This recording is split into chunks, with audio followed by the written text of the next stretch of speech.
Hello everyone, this side Akash.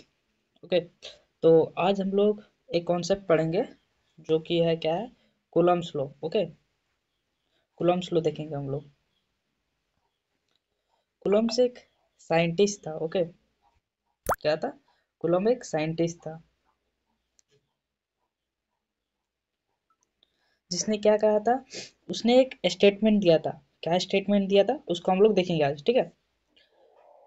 Coulomb's law states that the force of attraction or repulsion between two point charges Q1 and Q2, मतलब Coulomb's law कहता है कि जो दो point charges Q1 and Q2, ठीक है, इसमें क्या होगा, अगर सेम चार्जेस होंगे तो क्या करेंगे, रिपेल करेंगे, ठीक है। अगर डिफरेंट चार्जेस रहेंगे, मतलब अनलाइक चार्जेस, ठीक है, तो आपस में क्या करेंगे, अट्रैक्ट करेंगे। इसलिए फोर्स ऑफ अट्रैक्शन और रिपल्सन कहा गया है, ठीक है। ये एप्लीकेबल ओनली है क्या, पॉइंट चार्जेस पर। Q1 जो पॉइंट चार्जेस है स्टैटिक पोजीशन में है, ठीक है, Q1 एंड Q2 पर एप्लीकेबल है। तो उसके बाद उसने क्या कहा था कि the force is directly proportional to the magnitude of the two point charges, है ना, and inversely proportional to the square of the distance between them, मतलब इसके बीच का जो दूरी है। ओके, तो हम लोग देखेंगे।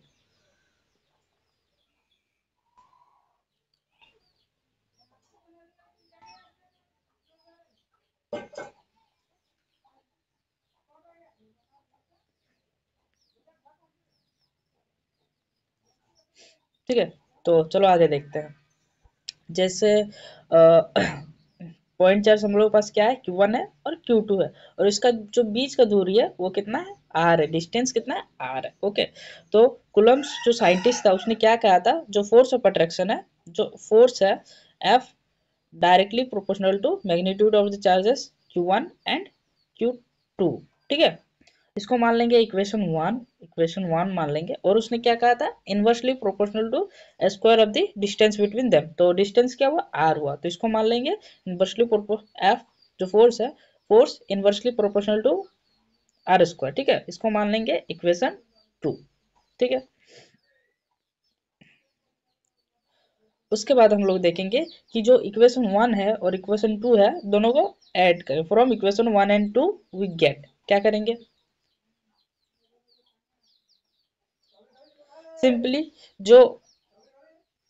जो क्या है, फोर्स है, मतलब एक साथ लिखेंगे, force directly proportional to magnitude charges Q1 Q2 divide by R square, ठीक है। जब ये प्रोपोर्शनलिटी साइन है इसको हटाएंगे तो उसके जगह पे कांस्टेंट आएगा। कांस्टेंट क्या है, कांस्टेंट के, ठीक है।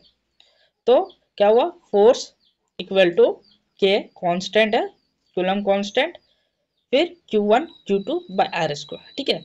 तो जो कांस्टेंट है के का वैल्यू क्या है, 1/4 पाई एप्सिलॉन नॉट। ओके, के का जो वैल्यू कितना है, 1/4 पाई एप्सिलॉन नॉट, ठीक है। तो लास्ट में जो हम लोग पास फॉर्मूला निकल के आता है कूलम्ब फोर्स के लिए, ठीक है, क्या आता है, force F equal to 1/4 pi epsilon naught Q1 Q2 by R square. Magnitude है, अगर मैग्नीट्यूड को हम लोग क्या, अगर पॉजिटिव में है अगर नेगेटिव में है, ठीक है, तो दोनों को पॉजिटिव लेके मानेंगे, ठीक है, चार्जेस को पॉजिटिव लेके ही मान रखेंगे यहाँ पर, ठीक है।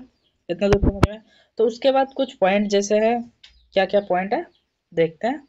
वेर, जहां पर क्या है, के इज प्रोपोर्शनलिटी कांस्टेंट या कूलम्ब कांस्टेंट बोल सकते हैं, और के का वैल्यू कितना है, 1/4 पाई एप्सिलॉन नॉट, ऐसा लिख सकते हैं, या तो डायरेक्ट 1/4 पाई एप्सिलॉन नॉट के जगह क्या लिख सकते हैं, 9 × 10⁻⁹ न्यूटन मीटर स्क्वायर पर कूलम्ब स्क्वायर। ओके, और यहाँ पर जो एप्सिलॉन नॉट है, एप्सिलॉन नॉट क्या है, परमिटिविटी ऑफ फ्री स्पेस, क्या है, permittivity of free space. Okay, और इसका वैल्यू कितना है, 8.85 इंटू 10⁻⁻12 कूलम स्क्वायर पर न्यूटन मीटर स्क्वायर, ठीक है। समझ में आ गया। बस हम लोग को कूलम्स लॉ का जो कूलम फोर्स है वो फॉर्मूला जो है, ये जो फॉर्मूला है, ठीक है, इसको याद रखना होगा। क्या है, F equal to 1/4 pi epsilon naught Q1 Q2 by R square. ये वाला जो फॉर्मूला है, बस हम लोग को ये वाला फॉर्मूला हम लोग को याद रखना पड़ेगा। ओके, तो मिलते हैं नेक्स्ट वीडियो पे। ओके, तब तक के लिए बाय बाय।